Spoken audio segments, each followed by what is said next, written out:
There's a quiet kind of energy hiding beneath your feet right now. Not inside a power plant, not inside a battery factory, and not locked inside some complicated machine that requires engineers and patents and billion-dollar infrastructure to function. I'm talking about something far simpler than that. Something almost embarrassingly simple. 2 pieces of metal pushed into the soil, that's it. No spinning turbines, no fuel burning, no solar panels angled toward the sun, just 2 different metals touching damp earth connected by a wire, and somehow, quietly, steadily, electricity begins to flow. It sounds like something someone on the internet made up, the kind of trick that promises infinite power and then collapses the moment you try it yourself. But this one is different, because the method isn't new. It wasn't discovered last week in someone's garage.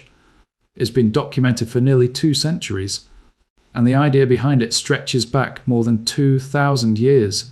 In the early 1800s, a Scottish inventor realized something strange. If you buried copper and zinc in moist ground and connected them together, the earth itself began producing electrical current. Not a spark, not a quick burst. A steady, measurable flow of power that could last for months. For a moment in history, people believed this discovery might change everything. And then, almost as quietly as it appeared, the idea vanished. Not disproven, not banned, just forgotten. Before we go further, let me say something real for a second. If you're the kind of person who enjoys digging into strange pieces of forgotten knowledge like this, the kind of person who likes learning things the slow way instead of the algorithm way, you're exactly the reason this channel exists. And if you feel that same curiosity rising while you listen to this story, maybe consider subscribing. Not because the channel needs numbers, but because these kinds of conversations only survive when people decide they're worth keeping alive. Now let's go back to where this strange story begins. In 1841, inside a small workshop in Edinburgh, Scotland, a clockmaker named Alexander Bain was experimenting with electricity. Bain wasn't famous, he wasn't wealthy, and he certainly wasn't part of the elite scientific circles that dominated electrical research at the time. What he did have was curiosity and a stubborn willingness to experiment with ideas that others ignored. One afternoon, he pushed 2 metal rods into the damp soil behind his workshop. One was copper, the other was zinc. He connected a wire between them and attached a simple meter. And the needle moved, not wildly, not briefly. It simply settled into a steady position, quietly showing that current was flowing through the wire. Electricity, straight from the ground. Bain eventually patented what he called the earth battery, and he began using the concept to power electric clocks. But he didn't stop there. Within just a few years, he demonstrated something far more ambitious. Telegraph systems, the information networks of the 19th century, could run using electricity generated directly from soil. For a moment, the implications were enormous. The telegraph was essentially the internet of its era. It carried news, financial data, personal messages, and government communications across entire countries. If telegraph lines could draw power directly from the earth beneath, then entire electrical infrastructures might become unnecessary. But history rarely moves in straight lines, and discoveries that threaten existing systems have a strange habit of fading quietly away. About 50 years later, another experimenter would push the idea even further. His name was Nathan Stubblefield, a farmer from Kentucky. Stubblefield was not a trained engineer. He was a self-taught inventor who spent years experimenting with electrical devices on his farm. But what he built in the late 1800s shocked the small communities around him. He buried metal coils and electrodes throughout the soil of his property, forming a network of earth-powered cells. Using that system, he powered a device capable of transmitting voice wirelessly across distances on his farm. Witnesses reported hearing his voice through a receiver without any conventional power source. No generators, no batteries, just the earth itself supplying the energy. Local newspapers described it as miraculous. Demonstrations followed. In 1902, Stubblefield even presented his work near Washington, D.C., transmitting signals across water using earth-based power sources. For a moment, it seemed like the world might notice, but the world didn't. No major company adopted the technology, no infrastructure grew around it, and eventually Stubblefield died in 1928, living in near poverty on the same farm where he had conducted his experiments. Sometimes history isn't shaped by what works best. Sometimes it's shaped by what fits best into the systems already in place. And here's where things get even stranger. because the basic idea behind the Earth battery may be far older than Bain or Stubblefield ever realized. In 1938, archaeologists working near Baghdad uncovered a small clay jar dating to around 250 BC. Inside the jar was a copper cylinder and an iron rod separated by insulating material. When modern researchers recreated the object and filled it with an acidic liquid like grape juice or vinegar, it produced measurable electrical voltage. About 2 volts, enough to power small devices. The artifact became known as the Baghdad battery, and while historians still debate its original purpose, the chemistry is undeniable. 2 dissimilar metals, separated by an electrolyte, can generate electricity. That principle hasn't changed in more than 2,000 years. Civilizations rise, empires fall, but the laws of electrochemistry stay exactly the same. And here's something most people never hear about. In the late 1840s, sections of early telegraph infrastructure in the United States actually experimented with earth batteries as power sources. Reports describing the method were archived in scientific and government documents of the time. This wasn't fringe science, it was infrastructure. Yet if you walk into a modern camping store or search online marketplaces today, you'll notice something curious. You can buy solar panels, so you can buy generators, you can buy lithium battery packs, but you cannot buy a commercial earth battery kit. That absence raises an interesting question. Why would a technology capable of producing electricity from nothing more than soil and metal quietly disappear from mainstream use? Before we explore that question, I want to pause for a second, because if you've made it this far, you're already doing something rare. You're giving your attention to an idea slowly, instead of scrolling past it in 8 seconds like the internet usually demands. And honestly, that matters more than most people realize. If something in this story sparks your curiosity, even a little, I'd genuinely love to hear your thoughts in the comments. Conversations like that are how strange pieces of forgotten knowledge stay alive. Now let's talk about the science. The reason an earth battery works is surprisingly simple. It's based on a phenomenon known as galvanic corrosion, a principle studied in basic electrochemistry courses around the world.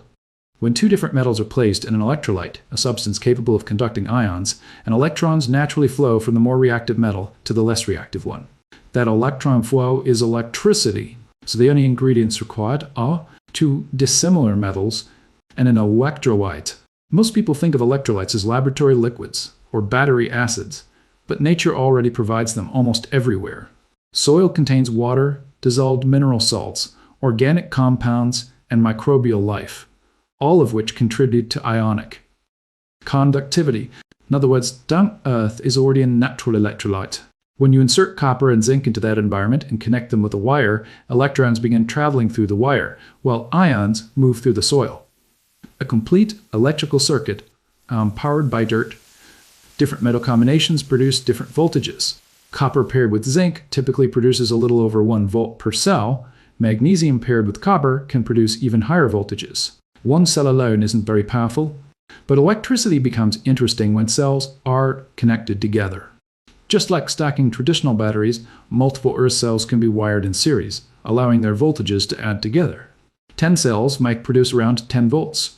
15 cells might produce around 12 volts. That's enough to power LED lights, small radios, or charge low-power electronic devices. The current is modest, but the energy can continue flowing as long as moisture remains in the soil and the metals remain intact. What makes this especially interesting is durability. Soil-based electrochemical systems have been observed operating continuously for months with relatively small declines in performance. In some experiments, degradation after several months was surprisingly modest compared to disposable batteries that slowly lose energy even while sitting unused. The Earth itself becomes the electrolyte reservoir. Nature handles the chemistry, but you simply provide the electrodes. At this point, you might be wondering something very reasonable. If this method really works, why isn't everyone using it? And the answer to that question has less to do with science and more to do with economics. Because electricity is not just a scientific phenomenon. It's an industry, a very large one. The global battery market alone generates well over $100 billion each year. Companies manufacture disposable batteries, rechargeable battery packs, lithium storage systems, power stations, and countless accessories built around those products. Entire supply chains depend on the constant manufacturing, distribution, and replacement of energy storage devices.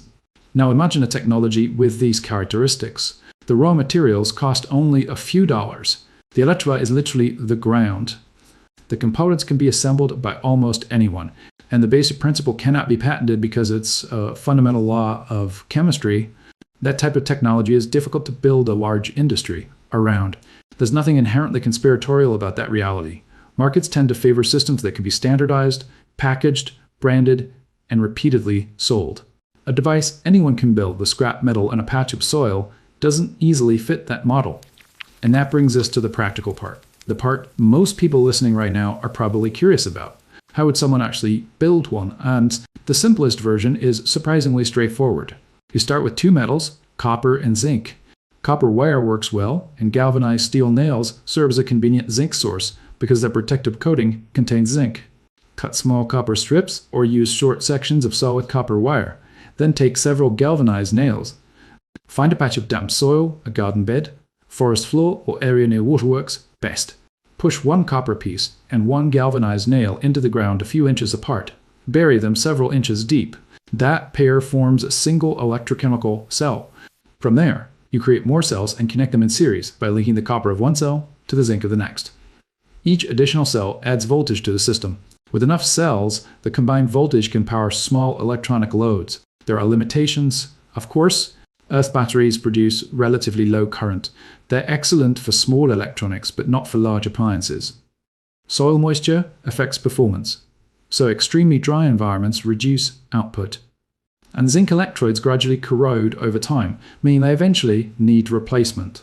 But despite those limitations, the concept works, and it has worked for a very long time. From the experiments of Alexander Bain, to the strange demonstrations of Nathan Stubblefield, to ancient jars buried in Mesopotamian soil thousands of years ago. The same quiet principle keeps appearing throughout history. Two metals, moist earth, electricity. No industry can erase a law of nature. At most, it can make people forget to look for it. But forgetting isn't permanent. And if you've stayed with me through this entire story, it probably means you're the kind of person who enjoys rediscovering small pieces of knowledge like this. If that's true, subscribing isn't about supporting a channel. It's about staying connected to a place where these strange, overlooked ideas can still be explored slowly, together. And if you know someone who would appreciate this story, someone curious about the hidden corners of science and history, sharing it with them might be the most meaningful thing you can do. Because sometimes the most powerful discoveries aren't the ones we invent, they're the ones we remember.